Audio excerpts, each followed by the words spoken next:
এখানে কি লিখা দাঁড়াইছো? এখানে কি লিখা দাঁড়াইছো? তাই আগাও না কি লিখা? এটা কি রাস্তা না? রাস্তা যাবো কেমনে? তুমি সামনে টান দাও না কে? তো তুমি এনে দাঁড়া যাত্রী লয়ে কথা ওকে একটু আগে যাত্রী লয়ে কথা করো না। দাও টান দাও সামনে টান দাও।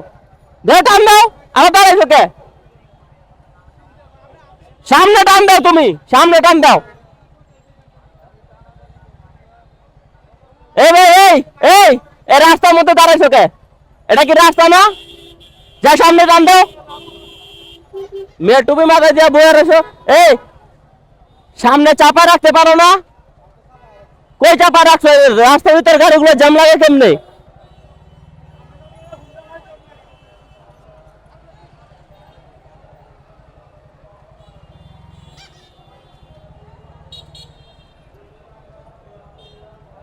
এত পরিমাণে অটো রিক্সা মানে বাংলাদেশের মধ্যে বেশিরভাগ অটোই দেখেন খালি।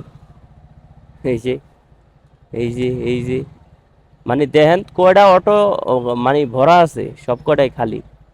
এই দেখেন দেখেন দেখেন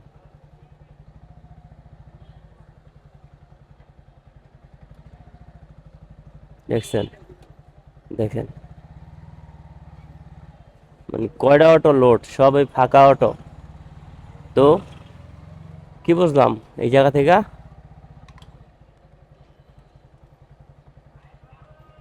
দেশ উন্নতি করতেছে,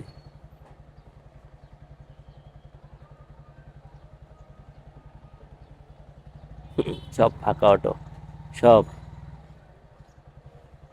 মানে মাথা খারাপ হয়ে যায় কিছু কিছু এরিয়ার মধ্যে ঢুকলে, যে কি পরিমাণে দেখেন না, দেখেন সব ফাঁকা অটো সব। মানে যাত্রী থাকলে ঠিক আছে, যেন অনেক যাত্রী অনেক অটো আছে, সমস্যা নাই। জ্যাম লাগলো যেন হ্যাঁ রাস্তা মোটা করতে হবে বা এই বাড়াতে হবে। অটোর অভাব নাই, যাত্রী নাই গা।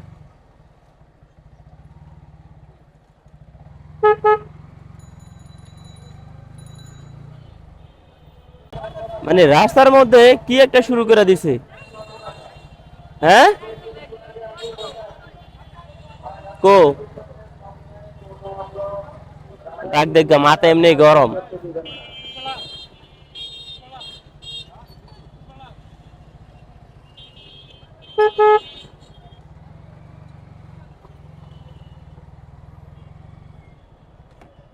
মানে কি একটা অবস্থা, ছাত্রীর জন্য রাস্তার মধ্যে দাঁড়ায় থাকে, জ্যাম লাগে।